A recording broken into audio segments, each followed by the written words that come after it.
Think a moment for a second and spare a thought, he says laughingly and jokingly, for those poor Conservative MPs who happened to lose their seats. Poor ex-Conservative MP, cast out into the wilderness by their electorate. Folly upon them, many of them say. How could they reject my once great and glorious conservativeness when many of them, and including Miriam Cates, are today, as we're going to be going over, making the case that the Conservative Party is not conservative enough. But here's the thing. We've covered Miriam Cates quite a bit on the channel over the years because, as I said, she was the MP next door. Penistone and Stocksbridge is like the adjacent constituency to where I am. So I had enough impetus to, cover Miriam Cates. But to say that, she was not conservative enough, when absolutely not the case. She always portrayed herself as like one of the true last conservatives. But if it was apparently the case that, the reason why she got voted out by about a margin of about 29% was that, people just wanted real conservatism again. Why on earth did she get voted out when apparently she was like one of the last, shall we say, true blue conservatives? And of course, it is of no surprise that many of these now former conservatives are now desperate for attention. And guess what? We get the most fun stuff in the most hilarious of ways, because I just did a video yesterday talking about how there is now this almost inevitability that there is going to be some sort of conservative reform pact maybe form, or heaven forbid, some sort of governing coalition with reform. And of course, what is Miriam Cates' argument today? Well, guess what?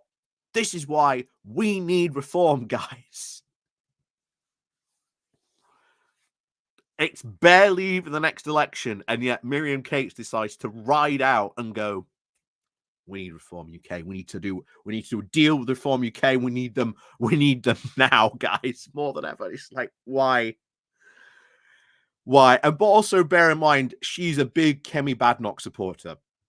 So I think, as we've already seen twice just in recently, where I've been saying this will probably happen, I think it's more likely to happen than we think.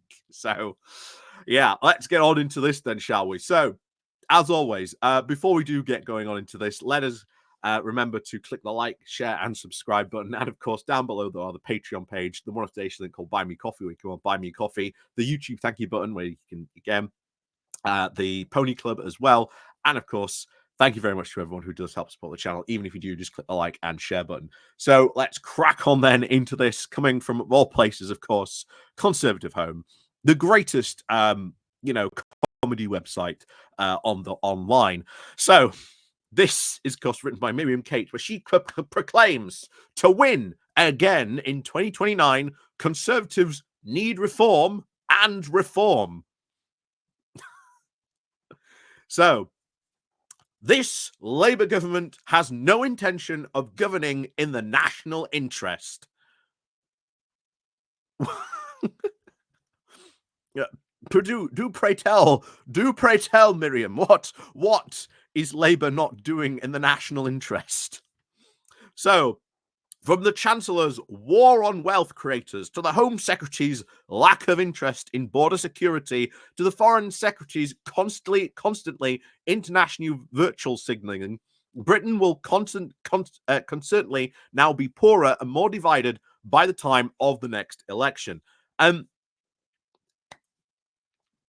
Yeah, and why is the Chancellor now having to maybe look at going after all those, quote, wealth creators? Because, well, they've got all the wealth. That's where, we'll probably need to start taxing those people, Miriam, just as a, bit of an idea. The Home Secretary, well, we've created the Border Command Force. But ultimately, as I've said many, many times, even when Miriam Cates was an MP, you need to properly fund the asylum system, create safe routes, job done. That's all we need to do. And then the Foreign Secretary's, quote, costly international virtue signalling of what? What is he, quote, virtue signaling at the moment? Because I think David Lammy, so far has had an excellent track record when you compare the previous foreign secretaries that we've had for the past 14 years. I think he has represented so far amazingly the UK on the international stage, far, far better than any recent Conservatives. And remember, this also includes someone like Boris Johnson and, you know, the stuff that he did at his time as being foreign secretary. Anyway, it continues. So for Conservatives, this is a double blow. And oh, this is like pure copium now. Be careful, or else you may become a bit too addicted to it. Firstly, for all those who hold that now Britain and our national heritage in very high esteem, the decline is, of course, a very personal tragedy. Secondly, it is a tragedy for which the Conservative Party is at least partly culpable. So, doing what? National heritage of esteem?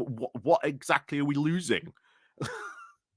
With 14 years in government, including the resounding victory, of course, in the 2019 general election, it should have been possible for a Conservative government to pull our economy and society now on a surer footing than an incoming Labour administration had to try a lot harder to do so much damage. Bear in mind, and bear in mind, whenever you hear Conservatives make this argument that, oh, we were in power for like 14 years, so why didn't we do all this stuff? And you just turn around and just go, yeah, why didn't you try and do any of this stuff? You know, you were in power for 14 years. What were you doing? Anyway, yeah, under the last Conservative government, national debt, prices, immigration, taxes soared, national cohesion, defense of the realm, the resilience of the family plummeted. The resilience of the family plummeted. I'd love to know what metric Miriam Cates is using to track the resilience of the family and to show how it's plummeted. Instead, of course, now repealing the Blairite equalities legislation, it has now corrupted our treasured institutions with political activism. Conservatives then embraced it.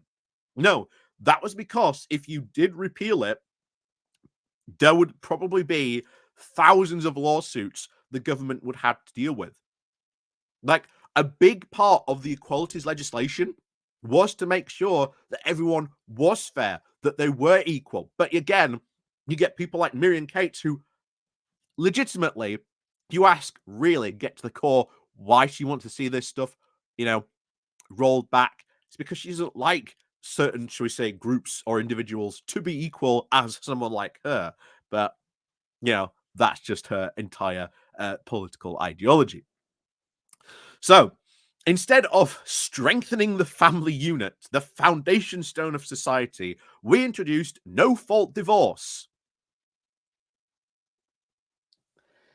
I don't think I really need to explain why it would be bad getting rid of that, but there you go.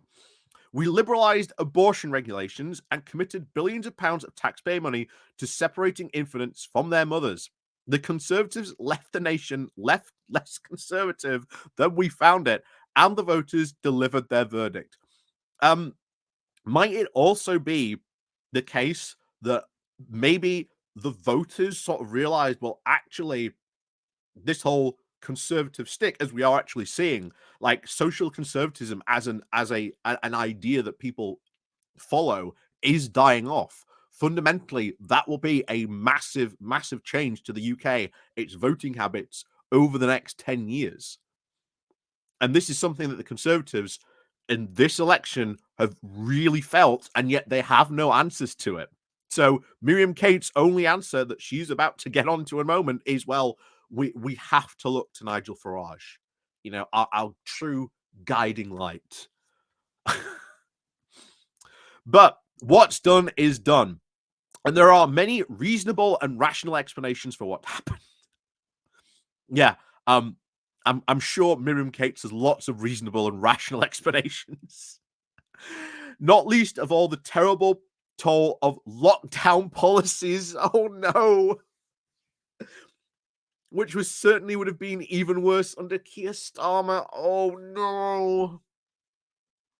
She I so I cannot believe Miriam Cates labours under the belief that it was lockdown policies that lost the Conservatives this election.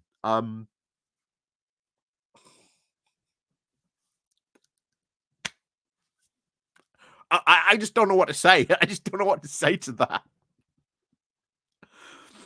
Anyway, the Conservatives must now look to the future and focus on defeating the Labour government in 2029 and replacing it with a party that is, this time around, determined to govern in the best interests of our nation. Maybe then we should undo Brexit, because clearly, with the economic damage that Brexit has done, that is not in our national interest. And then you can go on to say, well, actually, Brexit entirely in the first place was completely against the national interest. We can see the consequences of it. We can see the economic damage of it. You know, the Labour current government is trying to sort of deal with the fallout of Brexit to as best as they possibly can. And as I've always said, there will just come a point where the Labour government will just have to turn around at some point and just go, this is Brexit. Like, this is as best as it is ever going to be. We have tried to solve it as best we can. This is it. Are you sure you really want to continue with this? And I think that, honestly, is the direction, quite frankly, where they are going. You've got to show, really, that Brexit has failed.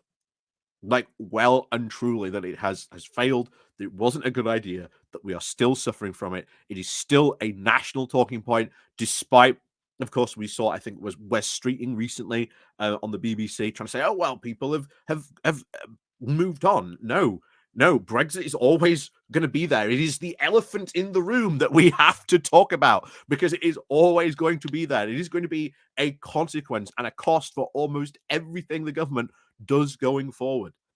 Whether they realize it or want to acknowledge it or not, it will always be there. It is the elephant in the room.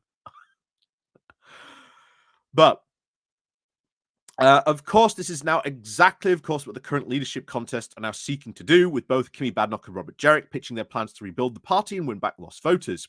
The Conservative Party members now post their, of course, ballot papers in the next coming days, with at least a cause to be optimistic. And again, Miriam Cates is probably really happy at the choice that has been dropped here. Big supporter of Kemi Badenoch, but even if Robert Jerrick somehow managed to win, because I've said many times before, this is Kemi Badenoch's race to win, she will be happy, because this is a choice between the right of the Conservative Party and the right of the Conservative Party. There is no in-between here. So Miriam Cates is absolutely ecstatic. Meanwhile, many of the One Nationers were at least hoping, well, hopefully this is like the last headbanger election. Maybe the Conservative voters are finally going to realize, you know, that these right-wing lunatics are that, and hopefully push them out into the political wilderness where they should have been a long time ago. This all goes back to the days of the coalition, where David Cameron had to sort of entreat with the party right. He gave them far too much power, and we are where we are today because of those decisions that David Cameron gave power to the right of the Conservative Party during the coalition years, because they constantly threatened, well, guess what? We'll go and join UKIP. So there you go. So Conservative, here we are. So both Badenoch and Jerrick do offer genuine opportunity for the party to back more a Conservative founding. One of the weaknesses of the Conservative Party that has centrally been the inability to now distinguish between Conservatives and liberal philosophies. Yeah. Of course it has. Of course it has. Confusing these very two distinct political worldviews with anything and assuming that the party could somehow accommodate both. So I love it. The liberal conservatives, which, bear in mind, has always historically been a thing. There have been liberal conservatives for decades. This has been a thing. But someone like Miriam Cates hates the fact that there are liberal conservatives and that they are in her party. Like, how could this happen? She cries. But they are the ones who have been dominating the Conservative Party for years. Meanwhile, part of the reason why the Conservative Party went so bad so quickly was because they gave power to the right wing, the idiots, the lunatics of their party, which is where part of the reason why we are today. So I love this. The intellectual failure has now led to deep and irreconcilable splits within the parliamentary party. Yeah, it absolutely has. I fully agree. I absolutely fully agree with her there. That is true. And those splits are still there. It is caused now an unhelpful attachment to economic liberalism and, of course, the importance when it came into defending families and the nation. Yet, encouragingly, both Badenoch and Jerrick are able to make a compelling case for conservatism. This is the fact that the liberal wing of the party seems to be unhappy with the choice is now a promising sign. You mean most of the One Nation Conservative MPs who are like the more, centrists in the party.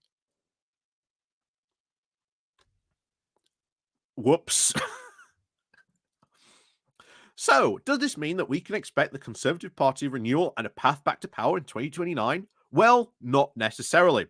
I loathe to be pessimistic, but even with an outstanding policy platform, brilliant communications, a Labour collapse, and a following wind, I do fear that the Conservatives will hit a psychological stumbling block. For no matter how Labour sinks in the polls, and no matter how sincerely the British public longs for a Conservative government, I love it. This is the ultimate cope. Whenever we've seen this since the election, that reality that the voting British public just yearns for a Conservative government. You just don't understand. It's like it yearns deep within them. They desperately want a Conservative government.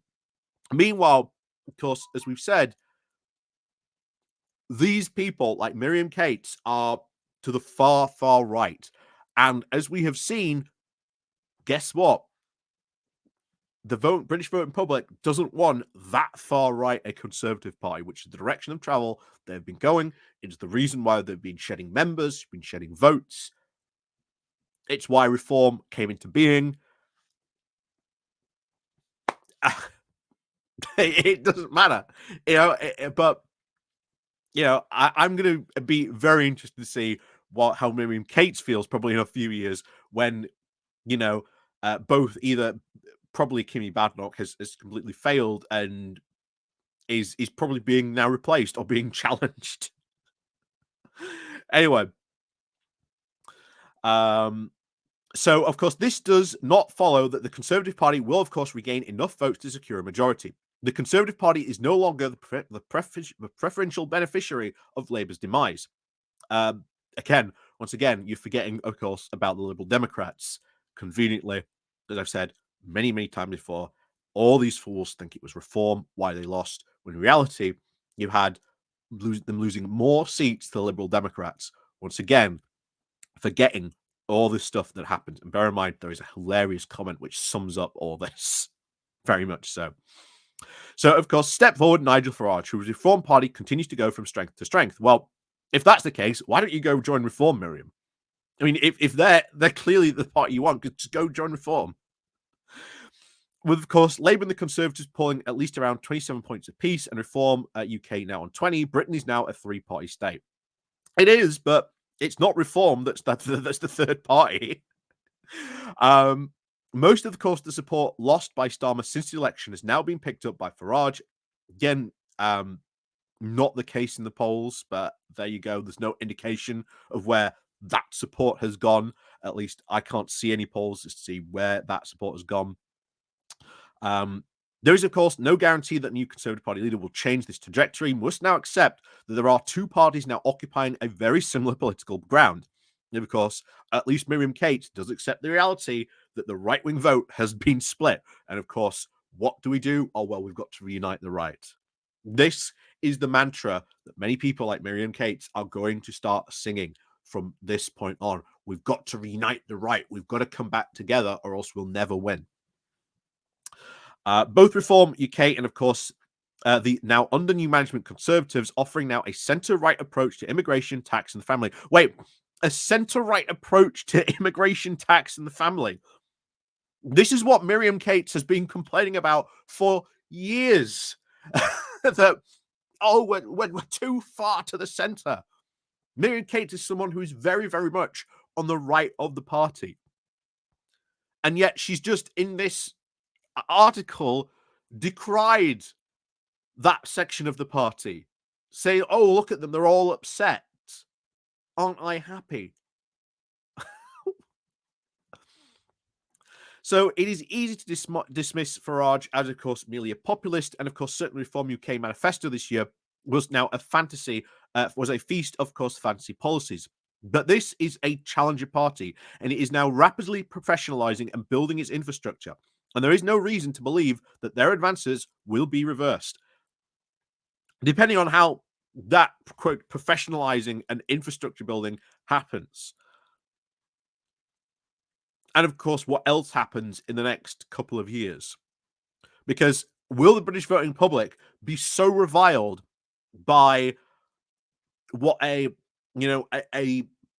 policy, or at least a reform conservative government, looks like, that those few centrist conservative voters now fully convert and start voting Lib Dem because they are so horrified that you would make such a pact? And bear in mind, there is a lot of data to show that is true because of the last recent election. Once again, completely misunderstanding who their real opponent is for the next 5 years. It ain't Reform, it's the Lib Dems. So where should we? So yes, there's, of course, every possibility. Of course, then at the next election, the vote on the right will, of course, be then evenly split. This would allow a deeply unpopulated party to come through the middle and win, of course, albeit another diminished majority. What about the Lib Dems? Generally, what about the Lib Dems? Even if that came to pass, what about the Lib Dems? Again, completely forgetting that this is a party that exists, because, of course, to someone like Miriam Cates, the Liberal Democrats are everything about the section of the party that she hates. So as far as you're concerned, the Liberal Democrats will just lose because they're not real conservatives, because, as she said, Britain is yearning for a conservative government. But just completely forgets and ignores the Liberal Democrats completely. Every single time. So those Conservatives who, of course, believe that competence in opposition and, of course, better policy platform will win back our entire cohort of 2019 voters are, of course, naive. It's very naive indeed, because that 2019 coalition that Boris Johnson brought together broke apart incredibly quickly, mostly because of the actual Conservative Party itself. And that coalition, why is it going to reassemble after that very party broke all its promises to that particular cohort?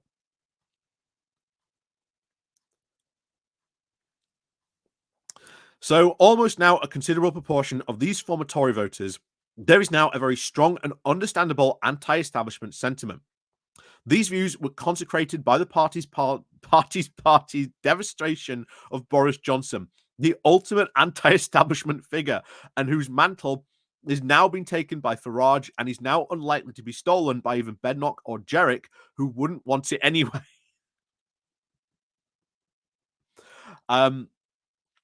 Yeah, okay, what about the rest of the British voting public? Because I still do not believe that the getting rid of Boris Johnson is still vastly believed. And I still think if they'd somehow kept Boris Johnson, they would have had an even bigger drubbing at the general election. It would have been 120. That would have been optimistic. I think they would have sunk below 100. Like, if they had kept Boris Johnson, they would have absolutely sunk below 100. Of that, I have no doubt in my mind, because Boris Johnson was absolutely hated. That's why when it came to that second election, it looked like Boris Johnson was going to take it back to the membership, which he knew he could win potentially. That's why all the Conservative MPs went, no, no, no, no, no. We ain't having Boris Johnson back, because they knew what that would mean. So, no matter, of course, how admirably the Conservative Party behaves in opposition, 5 years is, of course, not long enough to win back the trust of those voters, especially now in these post-industrial areas who feel betrayed by the political establishment. The only route, again, which political establishment betrayed them? Yeah, it was you guys. Again, why are they going to trust you again? The only route back to a centre-right majority in Parliament, again, a centre-right majority. She hates the centre-right. She hates the centre-right, yet she wants to rebuild this coalition, yet she ignores the fact of those, liberal conservatives that she hates are exactly what that centre-right thing she wants to build. She is completely and absolutely politically illiterate of like the British electorate and what's even going on with their own party.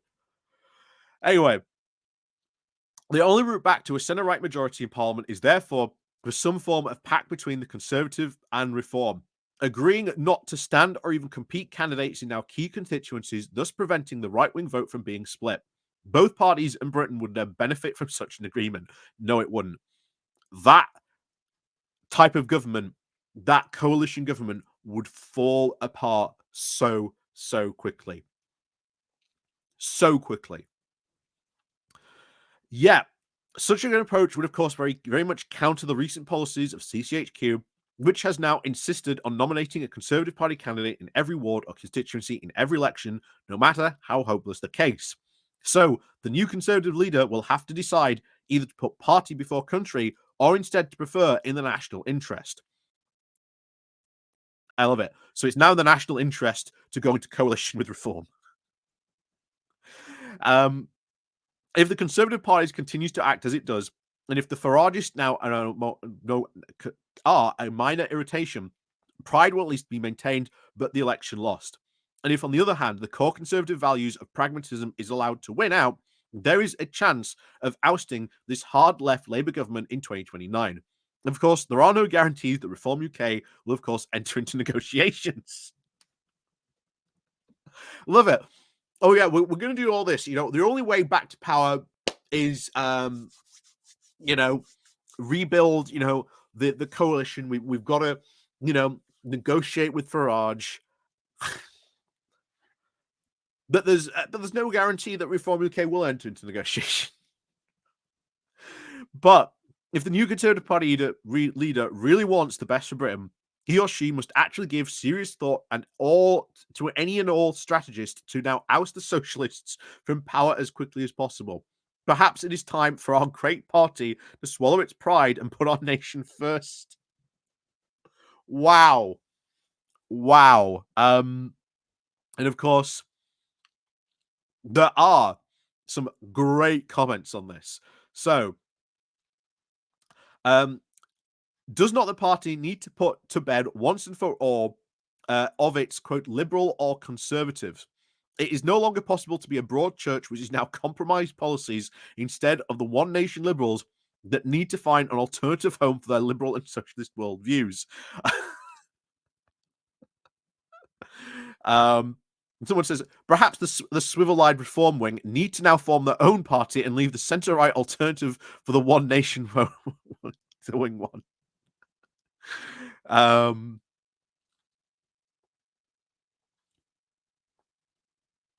So where is... So yeah, this so I love it. Someone says straight away, this Labour government has no interest, of course, in governing the national interest. Tripe. Cates may not agree with many, of course, Labour on all these issues, but to slur them as now anti-British is foul. She very clearly follows the Trump line of and just wild insults to anyone who has the nerve to disagree with her. Given now all of her own rancid views, it is no surprise that she tends to lead towards reform. Shame on you, conservative home. Again, good to see at least some people are calling her out.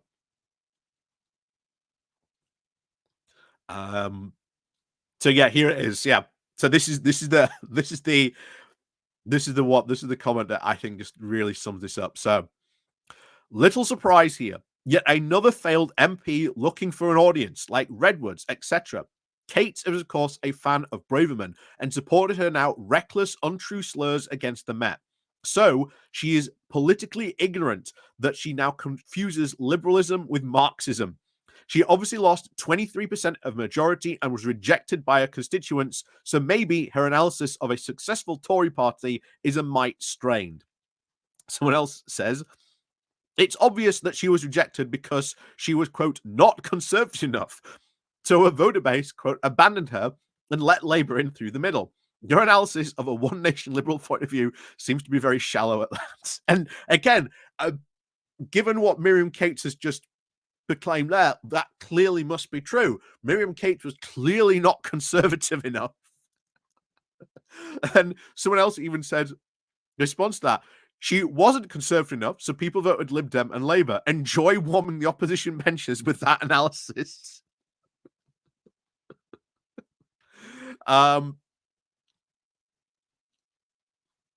Yeah. Wild. Absolutely wild.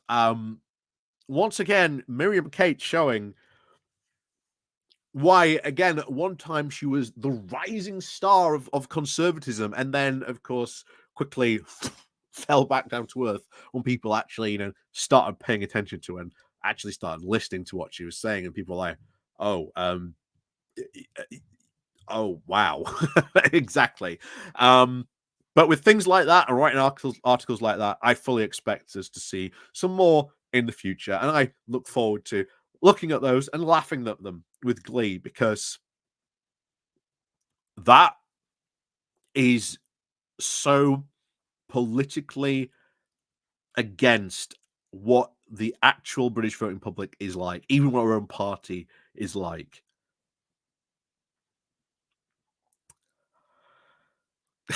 Yeah, they are going to go in a very hard right direction. Very hard right direction. And it's going to be Kimmy Badenoch. There's just been a new poll on Conservative Home. Guess who's in the lead? Kimmy Badenoch by an absolute country mile. Yeah, I said it before. Those comments that she made, while they might not go down well with the British voting public, with Conservative voters, they've been like, yes, finally, someone who's been saying what we've wanted to say all along. Arrest those civil servants. Arrest the mob. But as always, let me know what you think down below. But oh wow, that was yeah, that was interesting to say the least. Anyway, as always, thank you very much for watching, and we'll see you all next time.